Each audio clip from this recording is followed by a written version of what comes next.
வணக்கம். இன்றைக்கி இந்த வீடியோவில் என்ன சொல்லி தரப்போகிறேன்னா, கர்வ் ஸ்கேல் எப்படி யூஸ் பண்ணணும், எல் ஸ்கேல் எப்படி யூஸ் பண்ணணுன்ட்டு பாருங்கள். இதுதான் எல் ஸ்கேல். எல் ஸ்கேல் வந்து 2 சைஸில் கிடைக்கும். ஒன்று சின்ன சைஸு, இன்னொன்று பெரிய சைஸு. பெருசு நமக்கு தேவைப்படாது. ப்ளவுஸு சுடிதார் எல்லாத்துக்குமே இந்த சைஸ் போதும். Next curve scale. இதுதான் கர்வ் ஸ்கேல். இந்த ஸ்கேலும் 3 சைஸில் இருக்குது. நீங்கள் வாங்குறதா நடு சைஸ் மீடியம் சைஸ் வாங்கிக்கோங்க, கரெக்டாக இருக்கும். இப்போ எல் ஸ்கேல் எப்படி யூஸ் பண்ணுறதுன்னு சொல்லி தரப்போகிறேன். இப்போ நம்ம ஏதோ ஒரு இங்கே வந்து மார்க் பண்ண போகிறோம். பாருங்கள், இங்கேருந்து ஒரு 5, இங்கேருந்து ஒரு 4 இன்ச் வைக்கிறோம். நெக்கு ஏதோ ஒன்று வைக்கிறோன்னு வச்சுக்கோங்க. இங்கேருந்து ஒரு 4 இன்ச் வைக்கிறேன், வச்சுட்டேன். இப்போ நெக்கோட லென்த் வந்து ஒரு 6 இன்ச் வேணும் அப்படின்னும் போது கீழேயும் 6 மார்க் பண்ணிட்டேன். இப்போ நான் இதுக்கு வந்து எல் ஷேப்பில் ஒரு கோடு போடணும். கோடு போடும்போது நான் ஃபஸ்ட் நான் பெண்ணில் போட்டு காட்டுறேன் பாருங்கள். இது தப்பாக வரும். இது வந்து சாதா ஸ்கேலு. போடும்போது என்ன பண்ணோன்னா, எல்லாம் வந்து நம்ம இப்படி போடலாம். நமக்கு வந்து கரெக்ட். எப்படினாலும் ஸ்கேல் வந்து ஸ்ட்ரைட்டாக தான் வருது. ஆனால் அந்த கோடு பாருங்கள் கிராஸாக வருது. இந்த மாதிரி நம்ம போடும்போது நம்ம கண்ணுக்கு தெரியாது, கொஞ்சம் கிராஸாக முன்ன பின்ன வரும். கொஞ்சம் தானே கிராஸாக வருது. இதனால் என்ன ஆகும் அப்படின்னா, அந்த மாதிரி இந்த கோடு போடும்போதும் பாருங்கள், கீழே பக்கம் கோடு போடும்போதும் இப்படி மேலே தூக்கி போட்டுடலாம், இல்லை கீழே இறக்கி போட்டுடலாம். இந்த மாதிரி மிஸ்டேக் வரும். நமக்கு கண்ணுக்கு வந்து தெரியாது பார்க்கும்போது. இதனால் என்ன ஆகும்னா, நெக்கு வந்து நம்ம கரெக்டாக தான் பார்த்து எல்லாமே தைச்சிருப்போம். இந்த ஸ்கேல் யூஸ் பண்ணி போட்டிருப்போம், வேறு எதுவும் பண்ணியிருக்க மாட்டோம். நெக்கு என்ன ஆகும்னா ரொம்ப லூஸாக இருக்கும், இல்லை டைட்டாக இருக்க மாதிரி ஃபீலாக இருக்கும். அவங்க கொடுத்துருக்க அளவு சுடிதார்லேருந்து அந்த அளவு இருக்காது.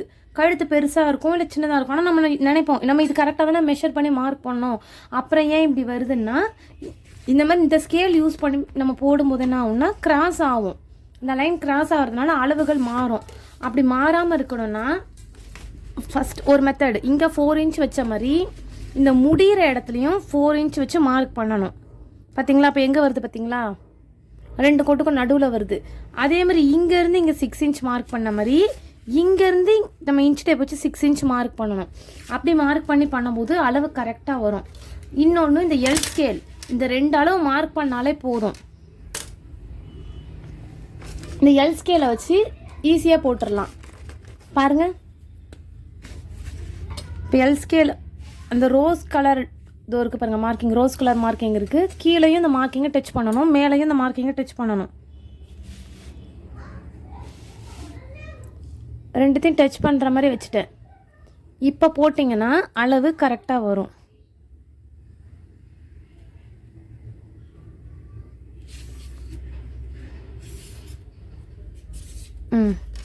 இப்போ பார்த்தீங்களா, ஃபஸ்ட்டு மார்க் பண்ண நான் பெனில் போட்டதுக்கும் இந்த ஸ்கெட்சில் போட்டதுக்கும் வித்தியாசம் தெரியுது பாருங்கள்.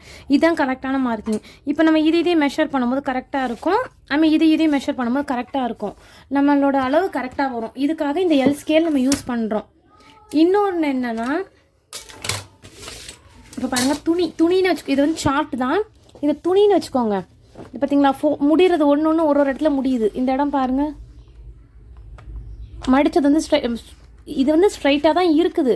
ஆனால் பாருங்கள், இந்த இடத்துல பாருங்கள், ஒன்று முன்ன பின்ன அப்படி பார்க்கும்போதே எல்லாமே தெரியுது, ஈவனாக இல்லை. இப்போ துணி இந்த மாதிரி இருக்குது, நம்ம ஸ்ட்ரைட்டாக வெட்டணும் போது அதே மாதிரி தான் நம்ம தப்பு பண்ணுவோம். ஒரு கோடு போட்டு இப்படி கோடு போட்டு வெட்டலாம், இப்படி கோடு போட்டு வெட்டலாம், எப்படினாலும் வெட்டலாம். அது கிராஸாக போடுறதுக்கு வாய்ப்பு இருக்குது. அப்போ என்ன பண்ணணும்னா, ஒரு பக்கம் ஃபோல்டிங் பார்த்தீங்களா, இப்படி மடித்து வச்சுருப்பேன். ஃபோல்டிங் பண்ண பக்கத்துக்கு நேரம் இந்த ஸ்கேலை கரெக்டாக இதில் டச் ஆகிற மாதிரி கரெக்டாக வச்சிடணும். கரெக்டாக வச்சுட்டு நம்ம சைடு பார்த்தோம்னா சைடோட அளவு கரெக்டாக தெரியும். பாருங்க, கீழே வந்து கரெக்டாக டச் பண்ண மாதிரி வச்சுட்டு இப்போ மேலே பார்த்தீங்கன்னா இது முன்ன பின்ன இருக்கும். இந்த துணி முன்ன பின்ன இருக்குது, ஆனால் கோடு வந்து நம்ம ஸ்ட்ரைட்டாக போட முடியும். இப்படி போடும்போது என்ன ஆகும்னா, இப்போ நம்ம கட் பண்ணால் இந்த இடம் வந்து இதுதான் எல்லாமே ஸ்ட்ரைட்டாக தான் இருக்குது, ஆனால் என்னென்னா கிராஸாக இருக்குது. இப்போ இந்த கோடு மேலே கட் பண்ணும்போது இந்த சார்ட்டாக இருக்கட்டும், கிளாத்தாக இருக்கட்டும், ஸ்ட்ரைட்டாக வந்துடும். அதுக்கு தான் இந்த ஸ்கேல் யூஸ் பண்ணுறது.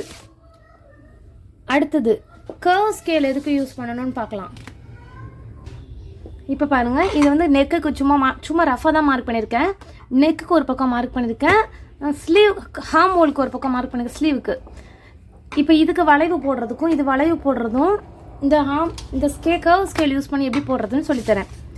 நெக்குக்கு எப்பவுமே மோஸ்ட்லி 1, நெக்குக்கு எப்பவுமே 1.25 சுடிதார் தைக்கும் போது நம்ம 1.25 வச்சு மார்க் பண்ண வேண்டியிருக்கும். இப்போ வைக்கும்போது இங்கே 1.25 வந்து இந்த இடத்துல டச் ஆகணும். கரெக்டாக டச் ஆகிட்டு இப்போ சென்டராக ஒரு மார்க்கிங் 1.25க்கு ஒரு மார்க் பண்ணிட்டேன். இப்போ 1.25 மார்க் பண்ணிட்டேன். 1.25 மார்க் பண்ணிவிட்டு இப்போ என்னென்னா இந்த ஸ்கேலை வைக்கும்போது பாருங்கள், இந்த அளவு இந்த 3 அளவும் டச் ஆகணும். இந்த ஸ்கேலில் இந்த இடம் டச் ஆகணும், அதேமாதிரி இந்த இடமும் டச் ஆகணும், இந்த இடமும் டச் ஆகணும். 3 டச் ஆகிற மாதிரி நம்ம ஸ்கேலை பார்த்து வைக்கணும். இப்போ கீழே மேலேயும் டச் ஆகிடுச்சு பாருங்கள், நடுவில் இருக்க கோடு உள்ளே போயிடுச்சு. அப்போ என்ன பண்ணணும்னா இப்படி ஸ்கேலை கொஞ்சம் கொஞ்சமாக திருப்பிக்கிட்டே வரணும். திருப்பிட்டே வரும்போது இந்த கோடு மேலே வரும். இந்த கோடு வந்துடுச்சு பாருங்கள் மேலே. இப்போ இதுதான் அளவு. இந்த அளவை வச்சு நம்ம இப்படி மார்க் பண்ணிடலாம். இப்போ பாருங்கள், நம்ம மார்க் பண்ணிட்டோம். இந்த வளைவு நல்லா வந்துருச்சு. இப்போ இன்னொன்று, ப்ளவுஸுக்கெல்லாம் உள்ள கை ஒன்று வெளியே கை ஒன்று வரைவாங்க. ஃப்ரண்ட்டு கை வந்து கொஞ்சம் உள்ளே இறங்கி வரும். அந்த மாதிரி இப்போ சும்மா 3/4 இன்ச்சில் வச்சு உங்களுக்கு மார்க் பண்ணி காட்டுறேன். இன்னொரு கை பாருங்கள், டேப்பில் 3/4 இது இருக்குது. இந்த 3/4ன்ற இடம் வந்து இதில் டச் ஆகணும். டச் ஆகிட்டு ஒரு கோடு போட்டாச்சு. பார்த்தீங்கன்னா கோடு போட்டாச்சா?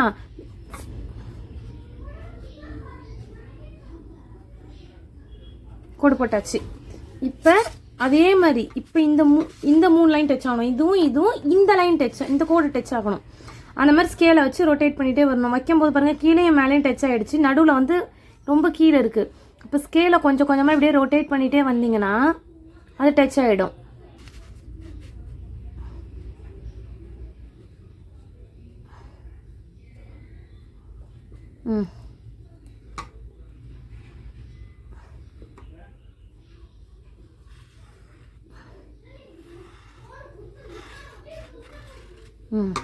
பாருங்க, இப்போ கோடு போட்டாச்சு. இந்த மாதிரி நம்ம அளவுக்கு ஏற்ற மாதிரி ஹார்ம் ஹோல் மார்க் பண்ணிக்கலாம். நெக்ஸ்ட்டு கழுத்து. நெக் எப்படி மார்க் பண்ணுறதுன்னா பாருங்கள், கழுத்தோட இறக்கமும் இதுதான், அகலமும் இதுதான். ஆனால் இந்த கழுத்தையே சின்னதாக பெருசாக பண்ண முடியும். எப்படின்னா இப்போ ஸ்கேல் வைக்கிறேன் பாருங்கள், ஸ்ட்ரைட்டாக. சில பேர் வந்து அளவு இதுதான் இருக்கும், ஆனால் க்ளோஸ்டாக இருக்கிற மாதிரி போடுவாங்க. எப்படின்னா இப்படி ஒரு கோடு போட்டாச்சா? இதுன்னு டச் ஆகிற மாதிரி வச்சு கோடு போட்டேன். கணக்கெலாம் இல்லை இதுக்கு. அவங்க ப்ராடாக வேணுமா க்ளோஸ்டாக வேணுமான்னு கேட்டு மட்டும்தான் நம்ம பண்ண முடியும். ஒரு கோடு போட்டேன். நெக்ஸ்ட்டு பாருங்கள், இதே கழுத்து இன்னும் கொஞ்சம் எனக்கு அகலமாக வேணும்னும் போது ஸ்கேலை நல்லா இப்படி திருப்பணும். அதே மாதிரி தான் கீழே கோடும் மேலே கோடும் டச் ஆகணும். ஸ்கேலை நல்லா திருப்பும் போது ஸ்கேல் உள்ளே போகும். வேறு எதுவுமே பண்ணல நான். பாருங்கள், இப்போ கோடு உள்ளே தள்ளி வந்திருக்கோம். பார்க்க இவ்வளோ சின்ன இடம் மாதிரி தான் இருக்கும். ஆனால் இந்த டிஃப்ரென்ஸில் நெக்கோட லூஸ் நல்லா வரும். அகலம் நிறைய கிடைக்கும். தச்ச பிறகு பார்க்கறதுக்கு இப்படி தான் கோடு தெரியும். இன்னும் அகலமாக வேணும்னா நம்ம இப்படி இன்னும் நல்லா திருப்பிட்டே வந்தோம்னா இந்த பாருங்க, இப்போ இன்னொரு கோடு கூட போட முடியும். நமக்கு சுடிதாரை பார்க்கும் போதே தெரியும் நெக்கு க்ளோஸ்டாக இருக்கா இல்லை நல்லா அகலமாக இருக்கான்னு தெரிஞ்சிடும். அதுக்கேற்ற மாதிரி நம்ம நெக்கை இந்த ஸ்கேல் யூஸ் பண்ணி மார்க் பண்ணிக்கலாம். இப்போ ஆர்ம் ஹோல் யூஸ் பண்ணுறதுன்னு சொல்லி கொடுத்துட்டேன். இதை நெக்குக்கும் எப்படி யூஸ் பண்ணணும்னு சொல்லி கொடுத்துட்டேன். நெக்ஸ்ட் வீடியோவில் தைக்கிறத பார்க்கலாம். தேங்க்யூ.